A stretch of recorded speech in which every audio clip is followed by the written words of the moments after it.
to vote. Now, joining me right now to talk about that is Rabiah Khalid, Advocacy Manager for AACI, Asian Americans for Community Involvement, one of the largest and most influential community groups in the Bay Area. And also with us is Ken Yanagisawa, an alumnus of AACI's program LEAD, Leaders for Education, Advocacy, and Democracy. Thank you both for being here. Thank you. Thank you. Now, Rabiah, we're used to hearing that young people generally could make up a good big voting bloc if they cared enough to vote. Can the same be said for Asian youth? Yes. So in terms of youth in general, 21% could be the voting bloc, and that's a game changer. But we saw that youth turnout from 2008 to 2012 decreased by 6%. And I think people are trying to gauge, is it going to decrease even more? In terms of Asian youth, we identified that maybe our parents didn't vote. Maybe we didn't grow up in a household where civic participation existed, and therefore we don't have the norm to know how to go about and just even be participating, or even how to vote or what to vote for. That's why when AACI took on LEAD, and one of the big projects we wanted to see is how do we build civic participation in the Asian American community, and specifically in the Asian youth. You can be younger than 18.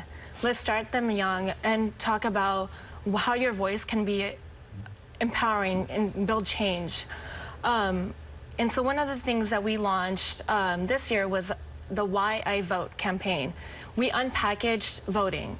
So yeah, you can go out and vote for the president one year, but let's talk about local campaigns. Let's personalize voting. Let's make it feel more matters to them personally. Exactly, and that became, we noticed, like linked.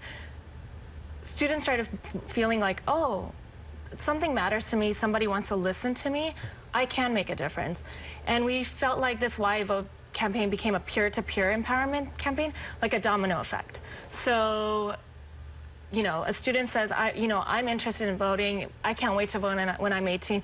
I care about global warming, I care about the drought, I care about human trafficking. These are all issues that were actually raised in the class, and others start talking about it. And that is where we're breaking ground in the Asian American community, where we're talking about issues that we might not be talking about in the household. Where did you decide to start LEAD? Like, where was the point where you thought this is where we need to start reaching young people? So AACI took over LEAD. It used to be Vision New America's Youth Leadership and Civic Engagement Program. Under AACI's stewardship, we looked at the components and thought we really need to create like a sustainable, like really a strong engagement piece for the student, and also mentorship. And so when AACI took it over, we were like, what can we do that can build confidence and empower students and inspire them to not just participate during the summer program, but be lifelong carriers of civic participation and building communities. And we believe that these LEAD students are the foundation for the future. And they are also, whatever is voted on today is going to impact them tomorrow.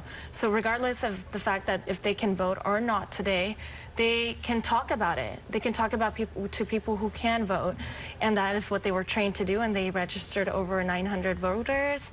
They started a social media campaign that replicated kind of the Humans of New York. And it talked about why people will vote when they turn 18, why Asian Americans will go out and vote. Yeah, young people will know how to reach young people. Exactly. And that's a good way to do it. In fact, Ken, you're an alumnus of LEAD. You're 16, so you're at that age where, you know, you're thinking about voting, but really what they're trying to do is get you interested enough in the scene and things like that, so that you and your friends will be voters. Give us an idea in terms of, you know, it's hard to talk for all young people, but for yourself and, you know, your friends and everything, what are some of the things that you see young people looking at in terms of why they're interested or not interested in being part of the process? Well, I think, well, I go to a very Asian high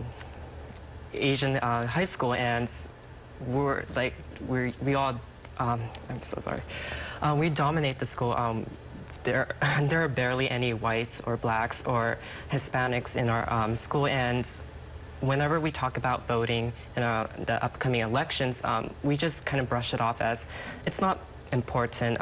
Grades are more important, SATs, PSATs, ACTs, and it's just kind of sad to see that a lot of these students are kind of brushing this off as something that's not important. And but there are other students like me who are very passionate about voting and really understand that voting is our voice in the community. It's how our politicians and policymakers know what the community wants.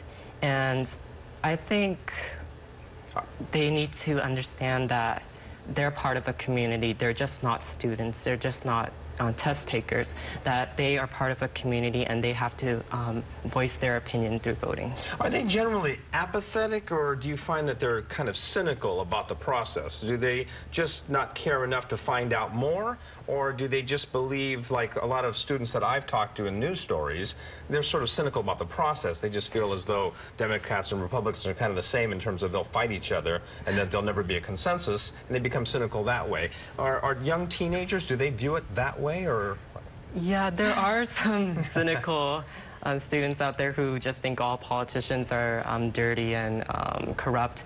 But I think the general consensus is that it's not something that's important and it's not going to affect them. They're not of voting age. They're under 18. They can't even vote yet. It's just something that hasn't crossed their mind yet. It just hasn't been posed as a really important issue. What registered with you then? What made you decide not to be one of those kind of people?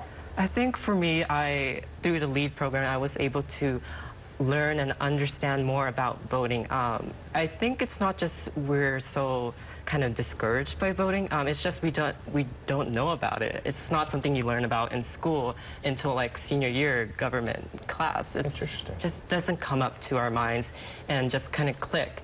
But I think once you start talking about it with youth students and just peer-to-peer about voting, we are very open to it. And I think just listening to stories about voting just clicks with us and kind of inspires us to vote when we turn 18. Anything grab your interest in this coming election? I think the congressional race is very interesting because I knew he was going to say that. It's an Asian American versus another Asian American, and our area is just so unique that the minority is actually the majority in this race, and I'm just watching it every single day. Well, whatever it takes to get them interested, right? Yes. Okay. Well, it is certainly not a situation that's going to get resolved anytime soon.